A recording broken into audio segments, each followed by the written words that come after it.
Welcome to the double feature of Smcakdown and Rampage. I'm going to do Rampage first because Crown Jewel is tomorrow and it's not a lot here. It's kind of brief. I don't need to rush. There's not a lot here. First match, it's the All-Atlantic match, dream match that was set up on Dynamite. And that's supposed to be Orange Cassidy versus Sabuda. I believe that's his name. Sabata.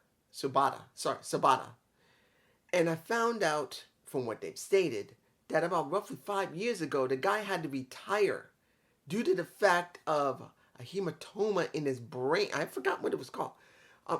He basically kept headbutting people so much. And I did see one headbutt they showed during a commercial for Rampage. I did check.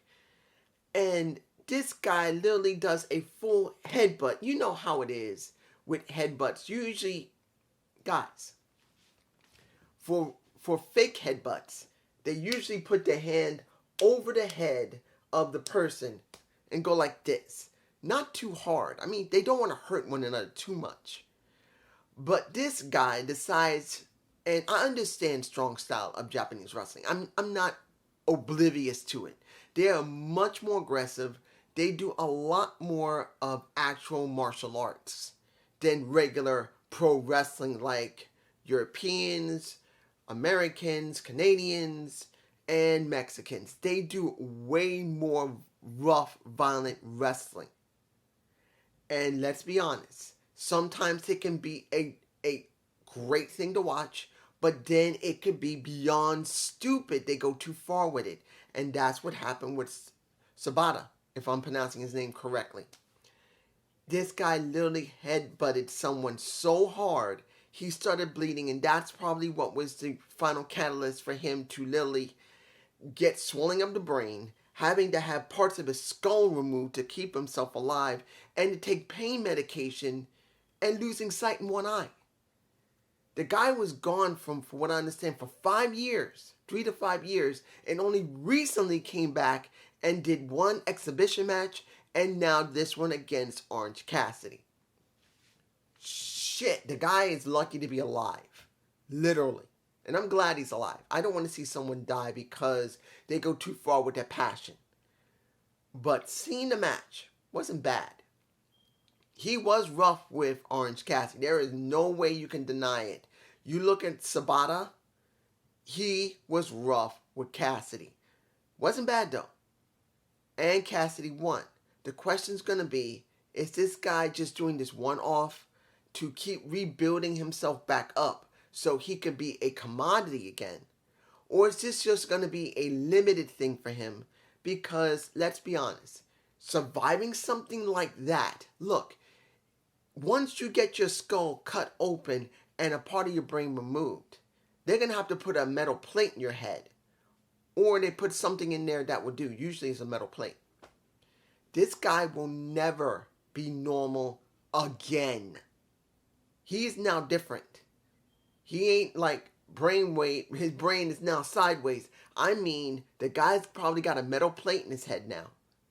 After his brain finally went back down, they probably put a metal plate in his head to have there, because there's no way he can just have a hole in his head. He's never the same. No matter how much wrestling he does, he cannot wrestle the same style as he did. He's going to wrestle something different. Let's just hope either he's going to be on a schedule that's safe for him, or he's going to be wrestling a type of style that's safe, because it could kill him. I'm just saying. Next, we had the women's tag match, which lasted roughly about 8 minutes. Maybe 8 minutes and 40 seconds. The only reason I'm bringing it up because we know they've been doing what WWE... They're doing Vince McMahon booking. That's Tony. He needs to stop that. And now that you see Just Alex, he did his video complaining to Tony Khan he needs to straighten his mess out. Who has been saying it for almost 3 years, the same thing, that they got too many people on the roster and the women have been booked like garbage. And I said, be patient, but they need to change things up. I'm one of the people. Now, does it mean I mean anything? No. I'm a nobody in YouTube. But at least I have been consistent. Now they finally see what I've been seeing for quite a long time.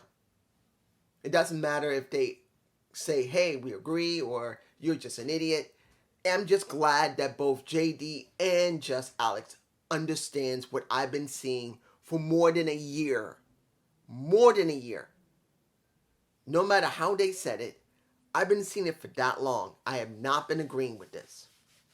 So this match, what did it really mean for Jamie Hayter? Because they're trying to do the story that legitimately in real life, Jamie Hayter and Toni Storm lived together while quarantine was going on.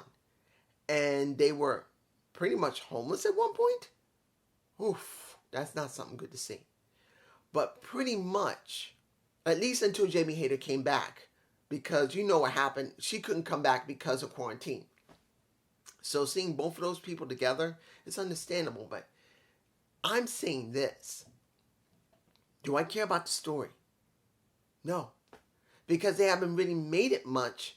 Because Jamie Hayter at this point should have already been a face and flipped back to heel. She has never been face. And she has never been against Britt Baker for very long. And now we're going to have the Full Gear match. And I'm seeing like, what is this really about?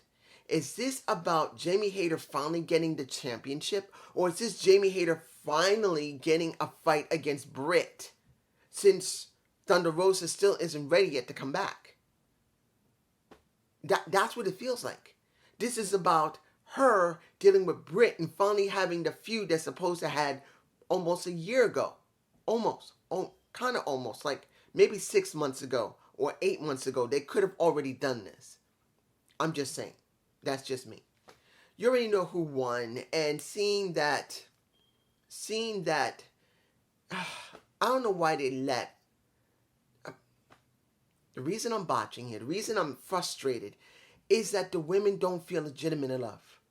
Look, I love Toni, but in this situation, was it really warranted for her to come out and fight? I think it could have been done on Dynamite. Not here. They should have just let the segment happen and just leave it for Dynamite. Not here, Rampage. And I know Rampage doesn't really get that much traction, but really, I think this should have been left for Dynamite. I'm getting Rampage Dynamite. It's because I'm frustrated with it. Next, we get almost said Tony Stark, when I mean Ricky Starks. I know people don't like Ricky, but I do. And he put his name out there. He's already in the number one contender tournament. Do I believe he's going to win? No. But at least he is speaking pretty well, and I'm alright with it. I like Ricky Starks. I've always liked Ricky. When I first saw him in NWA, I knew absolute Ricky Starks was something. I knew he was. And even though a lot of people don't like him, I do see something in him. He's got merit. But the question is, do I believe he's going to be booked correctly? No. Will he get anywhere? Maybe. But honestly, no. Even though maybe he might get somewhere, but I don't believe he's going to be doing anything. Final. We get, and I know I might be skipping something, but I'm just moving on. When it comes to the Gate of Agony with Prince Nagi, I always forget his name, versus Wardlow. What was this about? Was this about Wardlow going forward as a tag team? Or was this Wardlow getting angry because he's been beaten, well, not beaten, but got his ass whooped by Powerhouse Hop twice and pissing off Samoa Joe? What are we getting here? Are we getting Powerhouse Hobbs going to have a good feud with Wardlow, or is this the beginning and the end of Wardlow, and eventually basic Wardlow is going to be facing Samoa Joe? That's what this feels like. We're going to have a brief thing with Powerhouse Hobbs, and this is going to be about the TNT champion versus the TV champion of ROH, which doesn't exist. That's what it feels like. I could be wrong. You guys tell me below. Now, let's go to SmackDown. What did we get for SmackDown? We got some good stuff going into a crown jewel, which I really don't care that much about, but I gotta watch it because, hey, this is the Triple H era, and we're gonna see what Triple H is able to produce in Saudi Arabia with probably half the people, because a lot of them do not want to go to Jeddah. I believe it's gonna be in Jeddah in Saudi Arabia again. And a lot of them don't want to go there. Most women are going to be treated bad because they're going to be wearing tents and they can't wear regular clothes. And what's been going on lately, I'm sure they're not going to be 100% happy about it. Now, we get the no DQ match. Well, let me give it to you like this. Do I like Liv Morgan's persona now? It's the same persona. She's acted like this before. Similar to a Alexa Bliss, who is acting out of her mind. She's doing the Alexa Bliss where she was already doing it before Alexa Bliss, I believe on NXT. So I'm not sure before Alexa Bliss came to the regular roster, I believe Liv Morgan was acting like that anyway. So this is what Liv Morgan did before years ago, and now she's doing again, and it looks like Alexa Bliss, but I believe Liv Morgan did it first. I could be wrong, you guys tell me below. I might be mixing them up. But was it a bad match? No, and I'm not surprised Liv won. Here's the thing. They're trying hard to make Liv mean something, which is good. But do I believe she can beat Ronda Rousey? No. I'm just saying. Now, this is the thing I like the most. LA Knight versus Ricochet. This was about LA Knight, baby. Eli Drake, my boy. I don't know about anyone else. How many people knew about him before me? Because I'm one of the few people who mostly does Impact Wrestling reviews. I know the bigger YouTubers who do it, but not all the time they really reviewed it back then as prominently. So Eli Drake, LA Knight. I know I'm calling Eli Drake when it's LA Knight. I still like Eli Drake. I like the Eli Drake name. But pretty much when he came out and he was messing with the female ring announcer, I believe her name is Sarah. Or I think Sarah. He was messing with her saying, you messed up this was his hometown. No. My mistake. She messed up where his hometown was. She got it right this time, and he messed with her and making it all about him, saying, I know you love looking at my steel blue eyes, but you got to pay attention what you're doing. And then Ricochet attacks him. Now, I was worried that Ricochet was going to win here, but in actuality, LA Knight won, which he's supposed to win. And yes, he did cheat. But look, this is LA Knight. LA Knight is going to cheat. And if he doesn't cheat, there's a problem. I'm just saying, let me talk to ya. That's LA Knight, baby. This is the person I know. Now, I'm just hoping they will book him like he is to be booked. That's just me. Now, the match I was surprised about. You know what? I'm not going to do this one right now. Do the last match of the night. And that was Ray versus Gunther for the excuse me, IC championship. The weather here has been so crazy. You know how humid it has been? It's 70-something degrees almost. For the next couple of days in New York, guys. It is going to be in the 70s. It's November. It's going to be 4 days, counting today. Friday, Saturday, Sunday, and Monday. It's going to be in the 70s. And the weather, it was muggy yesterday. Today, actually. It's not 12 o'clock yet. It literally was foggy. So my folks messed up again. Anyway, did I like Ray versus Gunther? Yeah. I really thought Ray might win, but then it made no sense for him to win before Crown Jewel. Made no sense. He should not be winning before Crown Jewel. Makes no sense. So seeing that he did lose was fine. And they're still trying to do the story of him still not being right because of Dominique. Do I believe he's going to get another shot? No, not immediately. But I do believe that Sheamus will be coming back from his wedding and his honeymoon soon. Well, at least I hope he will be. And he will beat the crap out of Gunther and finally become a IC champion. The last title he's ever going to hold as a all-around champion. He's never been a Grand Slam champion. He's going to be one when he wins, when he comes back. I'm just saying. Now, here's the match that was interesting. They wanted Shayna Baszler to look good, guys. And I'm glad. The Queen of Spades should be the Queen of Spades. I don't care the Queen in a Charlotte Flair. I always thought the best one who used the Queen moniker was Shayna Baszler. And this match with Natalya was a good one. But I gotta say this, it got interesting. Very interesting once we saw Natalya get her ass whooped and then get choked out. And I'm not trying to be a nasty old man, but her titties look great. I think she's 34, 35 years old right now, Natalya. The woman is built like this. She's built like a brick chicken house. Well, a brick house. She's thick. And those boobs, I don't care if they're fake. I don't care if they're real. They look good. But anyway, she went and got passed out by Shayna.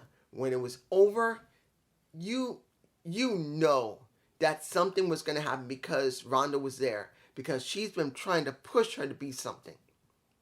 So, this is where it gets interesting. She tells Shayna to take her out. Get rid of her. End this. So what do we get? We get the knee pad on the right knee removed, and she kicks her with her, knees her to the face, and then we get blood. That might be my thumbnail. Might be the thumbnail. Hopefully I won't have a problem with YouTube, because I don't think they always like seeing blood all the time. But pretty much, damn, they wanted to make this look good. And they zoomed in on Natalya, acting like, and at first I thought, damn, she actually got hurt? But when you look at it, and I took a still of it, not adding it to this video, but I had to look at it, and then I had to go to one of the sites I know of just to see if it was true or not, because since it's so close to Crown Jewel, they wanted to make Shayna look interesting, and I felt there might be something sus. Let's make it clear, this was sus. They would not normally focus so heavily on someone being that hurt. So my guess was blood bag in the towel. Bring in the towel, pop. There you go, all around the nose. She's holding it. She goes like this, all there. There was no running from my nose. It wasn't like there was anything. That was just all around the mouth. So the way the color was, it wasn't real blood, I don't believe. I know she's probably fine. But they wanted Shayna to look so damn good. And that's not bad. We needed another badass. But here's the question. Is this badass Shayna Baszler the new person to go after Ronda Rousey? Or are they going to transfer a Shayna Baszler over to Raw eventually, maybe after Survivor Series, to be the next opponent against Bianca Belair?